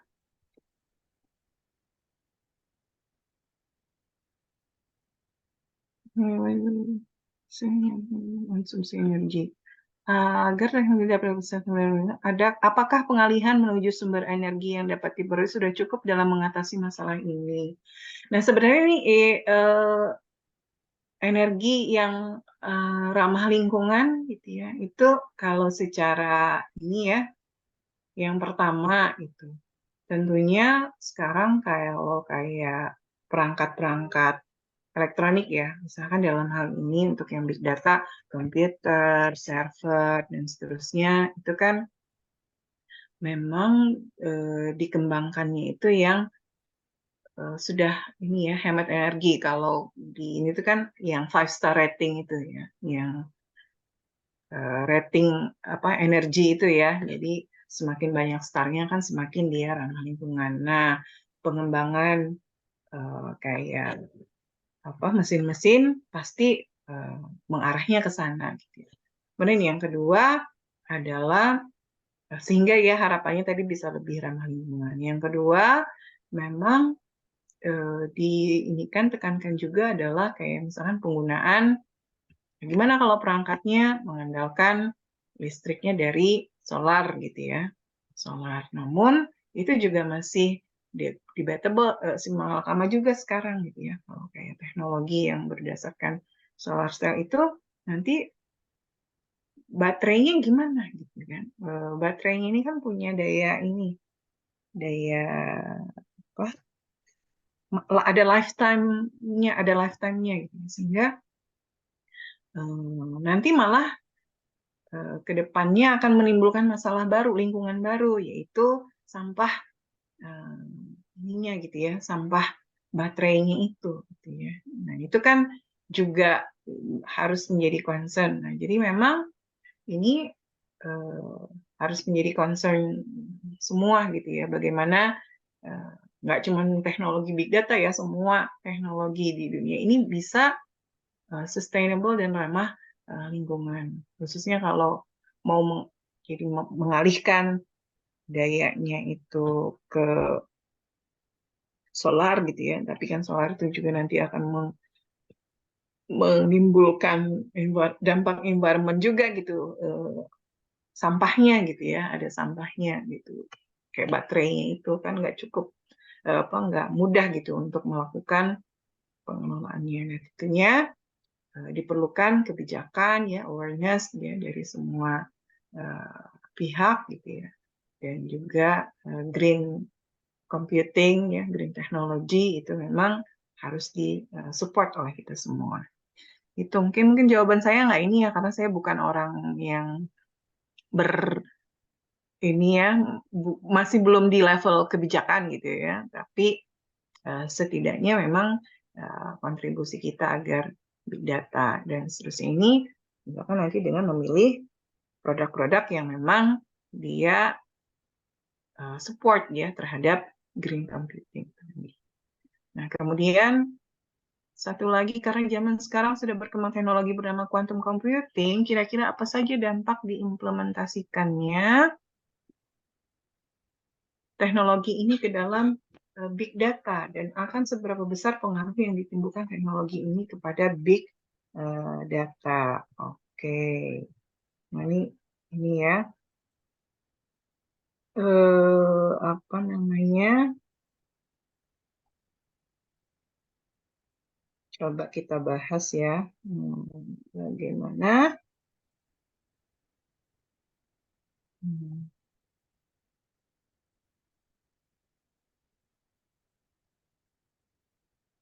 terhadap big data.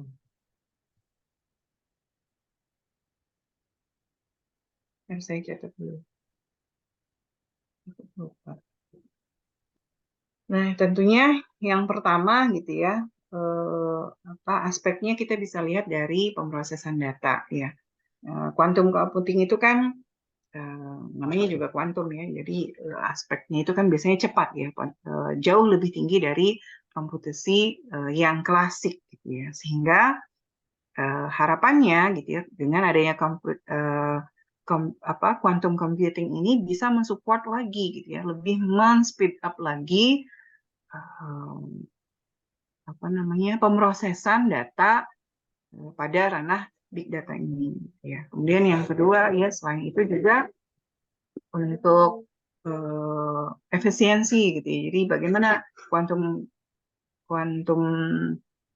computing ini bisa melakukan misalkan algoritma pencarian yang lebih efisien ya, lebih optimal, dan juga pemecahan ya, optimasi yang lebih baik, serta nanti bisa untuk keamanan data yang lebih baik. Nah, sepertinya ke arah sana. Jadi memang tight related gitu ya dengan antara quantum computing dengan big data ini. Kemudian, ini udah ya, saya singkat lagi. Valen bertanya, contoh kasus sebelumnya telah dipaparkan sejumlah kasus di mana Hadoop kurang cocok. Mana sih?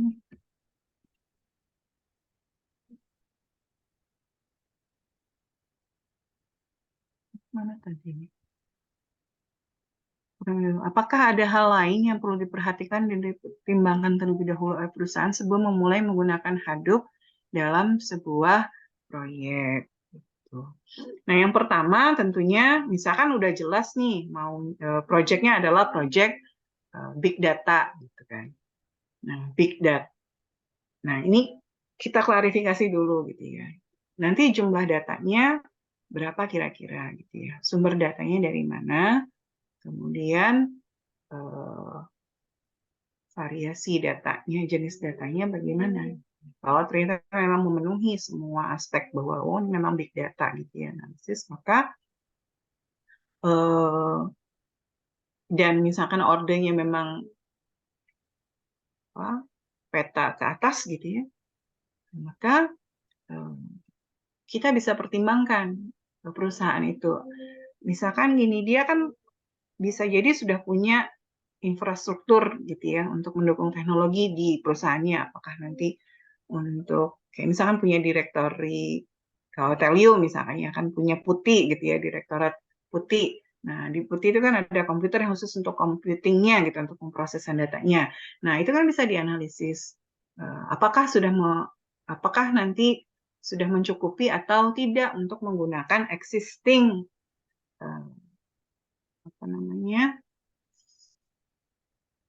infrastruktur atau tidak. Kalau misalkan ternyata udah punya gitu ya, komputernya banyak, punyanya ada 100 komputer untuk melakukan komputasi gitu. Kenapa nggak? Akhirnya kan kita bisa mempertimbangkannya itu, kenapa tidak memanfaatkan yang sudah ada aja gitu ya. Jadi kita bisa pakai Hadoop. Atau misalkan perusahaan itu belum punya infrastrukturnya sama sekali gitu ya.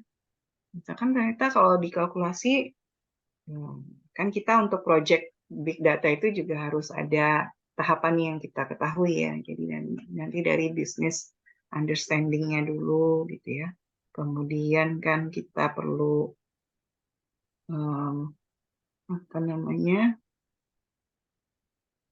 mengetahui kebutuhannya, bisa memetakan gitu ya kebutuhannya apa saja dari project yang ingin kita lakukan itu. Nah, kalau misalkan ternyata memang belum punya infrastruktur yang mencukupi, ya kita bisa mempertimbangkan kalau memang ternyata project ini akan terus-menerus dilakukan, yang serupa gitu ya, terus-menerus ada, kenapa enggak dengan kita berinvestasi gitu ya untuk membeli sendiri gitu ya perangkatnya gitu ya. Jadi bikin klaster Hadoop-nya gitu. Namun kalau misalkan ternyata ini cuma insidental gitu, jadi proyeknya paling cuma 1 kali gitu ya atau 2 kali, ya kenapa harus kita menginvestasikan sesuatu yang ini sifatnya nggak jangka panjang gitu. Jadi mendingan kita nanti menggunakan service cloud aja gitu. Itu kan lebih murah, bisa jadi jauh lebih murah dibandingkan kita investasi sendiri. Tapi kalau misalkan sudah punya dan ini misalkan jangka panjang, belum punya tapi ini misalkan jangka panjang akan terus-terusan digunakan, ya kenapa enggak gitu investasi untuk itu. Tuh ya. Jadi tergantung memang budgeting juga gitu ya, tergantung budgeting kebutuhan dari perusahaan. Kemudian Hadoop kurang cocok. Izin itu udah ya Valen, kemudian Cesario, bagus. Izin bertanya Bu, tadi kan bahas Hadoop yang gunanya fleksibel dan banyak digunakan di berbagai negara. Bagaimana regulasi di Indonesia mengenai pengumpulan, penyimpanan, penggunaan big data, dan apa tantangan utama yang dihadapi oleh perusahaan di Indonesia dalam mengimplementasikan solusi big data? Di Indonesia selama ini, seingin saya ya, regulasinya belum strict ya mengenai pengumpulan, penyimpanan dan penggunaan big data. Jadi masih boleh bebas gitu ya. Asalkan tidak melanggar gitu ya. Mungkin ada pasal-pasal khusus ya yang misalkan yang bisa dikaitkan dengan Undang-Undang ITE ya Indonesia. Ya, itu barulah tidak boleh gitu. Tapi selama ini penggunaan big data, mengumpulkan, menyimpan gitu, itu masih bebas ya kalau di Indonesia. Kemudian tantangan utama yang dihadapi oleh perusahaan Indonesia dalam mengimplementasikan solusi big data, yang pertama adalah ininya ya, SDM-nya gitu, talent-nya, big data talent-nya. Itu tantangan utamanya pertama itu karena nggak semua gitu ya perusahaan itu memiliki data scientist ya, big data scientist yang mumpuni, sehingga itu jadi challenge utama kalau misalkan kayak untuk mengimplementasikan Hadoop, tapi nggak ada orang yang memang dia dedicated untuk itu gitu ya, ngoprek dan sebagainya, ya nggak bisa gitu untuk mengimplementasikan ya solusi big data tersebut. Nah, kemudian itu ya Cesario, Wahyu Nata Mahendra, apa langkah umum yang diambil untuk melindungi data yang disimpan dan diproses dalam lingkungan big data? Untuk perlindungan terhadap data yang disimpan dan diproses dalam lingkungan big data, yang pertama ya tentunya skemanya di penyimpanannya dulu gitu ya. Jadi kan kalau di penyimpanannya, kalau di Hadoop tadi contohnya di HDFS-nya itu kan kita bisa autentifikasi gitu. Nah, jadi kan siapa yang berhak? Ya sama lah seperti kayak di DBMS ya, di level untuk proteksi data kan, untuk di level database ya kita password ya autentifikasi dan juga hak akses ya, kita berikan hak akses yang berbeda-beda. Siapa yang mengaturnya? Ya DBA nanti kan, database administratornya. Nah, nanti di level database siapa saja yang boleh akses data secara penuh, misalkan siapa saja user, roles bisa dibikin roles-nya gitu kan. Ya, roles mana yang hanya boleh memberi data, atau yang kedua nanti skemanya adalah untuk proteksi datanya di sisi aplikasi gitu kan. Nah, itu bisa di database, bisa di aplikasi. Dan apakah ada yang lain lagi? Bisa di level datanya itu sendiri, apakah nanti dienkripsi gitu ya. Ya paling mudahnya kan dienkripsi ya seperti itu. Ya, itu mungkin yang ini ya. Apa namanya yang bisa diberikan. Terus tadi Wahyu Kemudian satu lagi deh, Adi Condro. Big data infrastruktur nantinya dapat apakah big data infrastruktur itu nantinya dapat beradaptasi dan tetap relevan menghadapi Web3 yang dimana Web3 itu mengadaptasi sistem desentralisasi. Nah, tentu saja gitu ya, yang namanya infrastruktur itu ya orang apa namanya, setiap produk dan teknologi itu kan nanti dia juga akan mengantisipasi gitu ya perkembangan teknologi yang lain yang akan mempengaruhinya. Nah, harusnya pengembangannya juga sudah diantisipasi dari sekarang untuk bisa menghadapi Web 3.0 ini. Ya, itu ya, Ari Chandra, jangan khawatir. Itu pasti sudah apa namanya, diantisipasi gitu ya sebelumnya. Kemudian sejauh apa kerentanan privasi individu dalam era big data? Bagaimana kita dapat menemukan keseimbangan antara memanfaatkan potensi data untuk kemajuan industri dan menjaga privasi data pada setiap individu? Sejauh mana kerentanan privasi individu dalam big data? Ya rentan sekali gitu ya. Apalagi kalau di Indonesia yang belum dilindungi secara ketat gitu ya tentang privasi data ini. Semua orang bisa menggunakan data gitu ya, bisa akses data, dan apalagi kalau ada data breaching ya, datanya bocor kayak gitu kan, jadi akan sangat rentan ya. Kayak misalkan mentang-mentang big data era gitu kan, data itu kan semua orang kan jadi aware bahwa data itu penting, data itu bisa akhirnya kan diperjualbelikan, kayak misalnya data customer itu kan diperjualbelikan tuh banyak gitu ya. Jadi kalau kayak kalau di Indonesia tuh kayak sekali kita punya kartu kredit gitu, nah kita akan selalu dapat tawaran dari kartu kredit bank lainnya gitu ya. Kenapa? Karena mereka berbagi data gitu. Berbagi data di level ininya ya, di level yang masih marketingnya gitu. Ini kan jadinya kita nggak terganggu privasinya. Kemudian bagaimana kita dapat menemukan keseimbangan antara memanfaatkan potensinya? Ya tentunya dengan di pekan lalu itu sudah ada ya jawabannya bagaimana, itu dengan regulasi yang penting yang jelas gitu ya, proteksi regulasi yang jelas.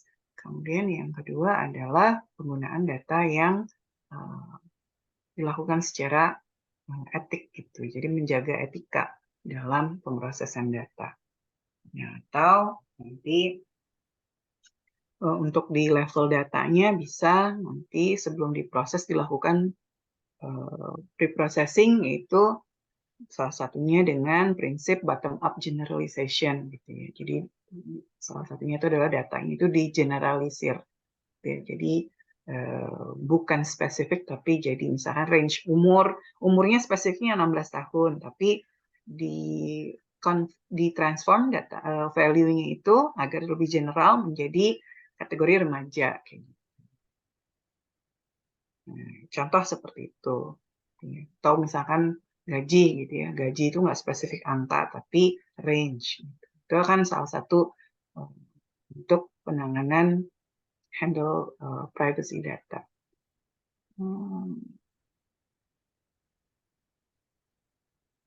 Oke, kayaknya waktunya sudah habis ya kita.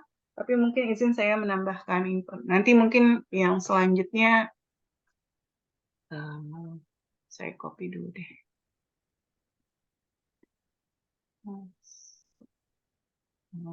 Nanti kalau ada kesempatan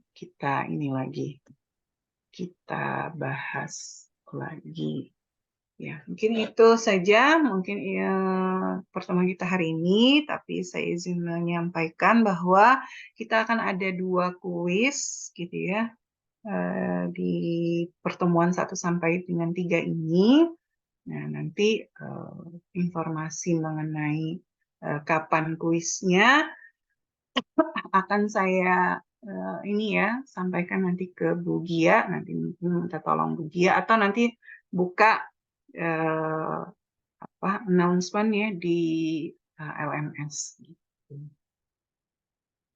Baik ya, terima kasih Bu Gianya lagi nggak bisa ya, nanti coba insya Allah kita ini lagi gitu ya, bisa banyak berdiskusi lagi ya, insya Allah di minggu depan kita akan membahas mengenai big data application gitu ya, aplikasi big data apa saja yang ada di dunia ini. Ya, terima kasih atas perhatiannya. Jadi jangan lupa absen ya, yang bagi yang error tidak bisa tepat waktu mungkin nanti bisa sampaikan ke Bu Gia ya, atau mungkin ada grup kelas tele atau WA-nya mungkin bisa disampaikan di sana nanti. Gitu. Ya, bagi yang Belami sama Ahyaul Wajdi ya. Baik, ya itu saja mungkin dari saya. Sekaligus saya tutup ya pertemuan kita hari ini. Terima kasih, mohon maaf kalau ada kekurangan. Insya Allah kita bertemu lagi di pekan ke depan. Assalamualaikum warahmatullahi wabarakatuh.